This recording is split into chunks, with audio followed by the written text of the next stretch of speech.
क्या आपने कभी किसी अपने को खोया है और ऐसा लगा हो कि दुनिया रुक गई है? ठीक ऐसा ही दर्द एक मां झेल रही थी जब वह गौतम बुद्ध के सामने पहुंची, अपने मृत बच्चे को बाहों में लिए। राजगृह के पास स्थित बांसबाड़ी में गौतम बुद्ध अपने शिष्यों के साथ ठहरे हुए थे। दूर दूर से लोग उनकी वाणी सुनने आते और नई आशा तथा शांति का अनुभव करते। उन्हीं दिनों एक महिला, जिसका नाम किसा गौतमी था, दुखों से व्याकुल होकर बुद्ध के पास पहुंची। उसकी गोद में उसका छोटा बच्चा था, जो बीमारी के कारण प्राण छोड़ चुका था। परंतु मां के हृदय को यह सत्य स्वीकार नहीं था।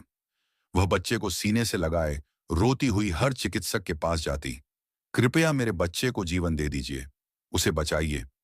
लेकिन कोई कुछ नहीं कर सकता था। अंततः किसी ने कहा, यदि किसी से बचाव संभव है तो वह केवल बुद्ध ही बता सकते हैं। और वह वेदना से भरी मां बुद्ध की सभा में पहुंच गई। किस्सा गौतमी बुद्ध के चरणों में गिरकर बोली, भगवान, मेरे बच्चे को जीवित कर दीजिए। मैं किसी भी कीमत पर तैयार हूं। मेरी दुनिया उजड़ गई है। सभा में मौन छा गया।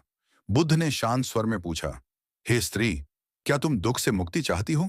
हाँ प्रभु, मुझे बताइए, मैं अपने दुख से कैसे मुक्त हो सकती हूँ? बुद्ध बोले, अच्छा, मैं तुम्हें उपाय बताता हूँ। तुम नगर में जाओ और ऐसा घर ढूंढो जहां कभी किसी की मृत्यु न हुई हो। वहां से मुझे एक मुट्ठी सरसों के दाने लाकर दो। बस यही औषधि है। किसा गौतमी के हृदय में आशा की लौ जल उठी। उसने सोचा, यदि इतना करने से मेरा बच्चा जीवित हो सकता है तो मैं अभी जाती हूँ। वह घर घर जाकर दरवाजा खटखटाती।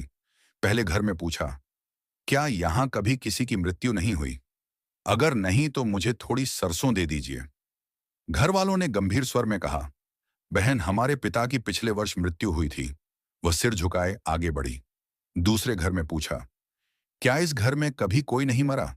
उत्तर मिला, हमारे बच्चे का 1 वर्ष पहले देहांत हुआ था। वह तीसरे, चौथे, पांचवें घर गई। हर जगह किसी न किसी मृत्यु की कहानी। कोई माता को खो चुका था, कोई पिता को, कोई साथी या संतान को। धीरे धीरे उसके कदम धीमे पड़ने लगे। उसके भीतर प्रश्न उठा, जब इस संसार में ऐसा कोई नहीं है जो मृत्यु के दुख से बचा हो, तो मैं ही क्यों अपवाद रहूं? सूर्य अस्त हो रहा था। किसा गौतमी नदी किनारे बैठ गई। उसकी गोद में मृत शिशु था, पर अब उसका हृदय शांत हो रहा था। उसने पहली बार समझा कि दुख केवल मेरा नहीं, यह तो संसार का सत्य है। रात होते होते नदियों के किनारे दीपक जल उठे। दूर से बुद्ध के शब्द जैसे हवा में बह रहे हों। दुख का मूल कारण क्या है? किसा गौतमी ने सोचना शुरू किया। मुझे दुख इसलिए है क्योंकि मैं अपने बच्चे को खोना नहीं चाहती थी। मैं सत्य को स्वीकार नहीं कर पा रही थी। मेरा दुख वस्तुतः मृत्यु नहीं, बल्कि मेरा मोह था।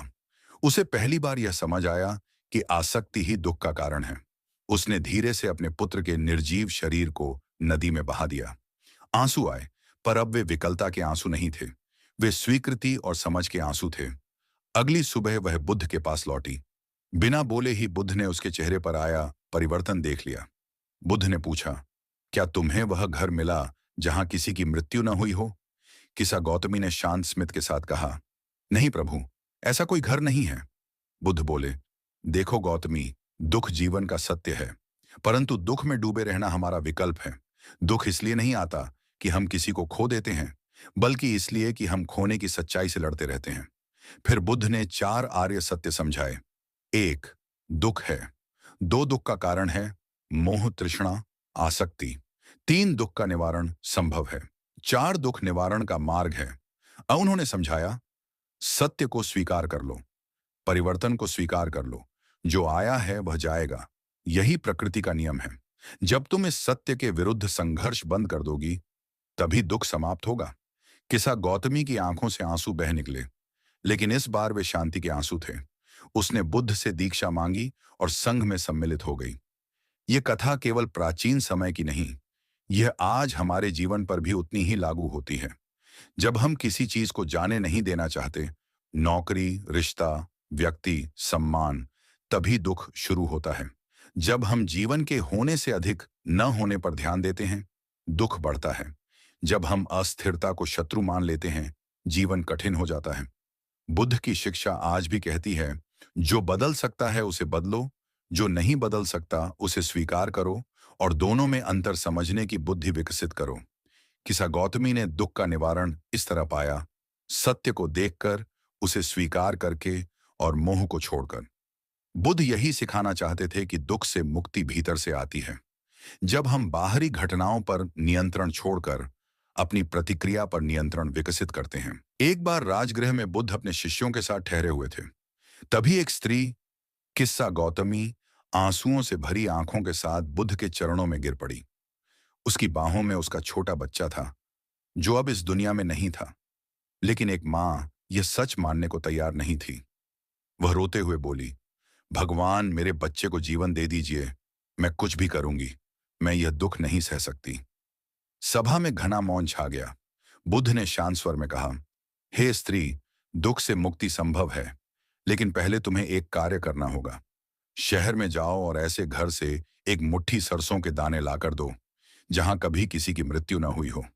किसा गौतमी के भीतर आशा जागी। उसने सोचा, ऐसा घर तो मिल ही जाएगा, और वह दौड़ पड़ी। पहले घर में पूछा, क्या इस घर में कभी कोई नहीं मरा? लोग बोले, हमारे पिता की पिछले वर्ष मृत्यु हुई थी। वह आगे बढ़ी। दूसरे घर में पूछा, क्या यहां किसी ने प्राण नहीं छोड़े?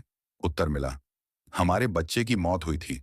वह तीसरे, चौथे, पांचवें, हर घर में गई, लेकिन हर घर की दीवारें किसी न किसी मौत की कहानी कह रही थी। हर परिवार ने किसी प्रियजन को खोया था। शाम होने लगी। उसका कदम भारी हो गया, और तभी उसे एक बड़ा सत्य समझ में आया। दुख केवल मेरा नहीं है, दुख तो हर जीवन का हिस्सा है। कोई भी इस सत्य से बचा नहीं है। नदी किनारे बैठकर उसने अपने मृत बच्चे को धीरे से अपनी गोद से उतार दिया। आंसू बहते रहे, लेकिन अब वे विरोध के नहीं, स्वीकृति के आंसू थे। अगली सुबह वह बुद्ध के पास लौटी। बुद्ध ने पूछा, क्या तुम्हें वह घर मिला? वह शांत स्वर में बोली, नहीं प्रभु, इस संसार में ऐसा कोई घर नहीं है जहां मृत्यु न आई हो। बुद्ध मुस्कुराए और बोले, यही दुख का निवारण है गौतमी। दुख इसलिए नहीं होता कि जीवन बदल जाता है। दुख इसलिए होता है क्योंकि हम बदलते जीवन को स्वीकार नहीं करते। आसक्ति ही दुख का कारण है, और सत्य को स्वीकार कर लेना उसका निवारण। किसा गौतमी ने पहली बार जीवन को उसके वास्तविक रूप में समझा। उसने दुख की जड़ को देख लिया, और यहीं से उसके भीतर शांति का जन्म हुआ। शक्तिशाली हो। बुद्ध का विज्ञान देख एक युवक हमेशा कहता रहता, मैं कमजोर हूं, मैं कुछ नहीं कर सकता। बुद्ध ने उसे पानी से भरा एक कटोरा दिया और बोला, इसे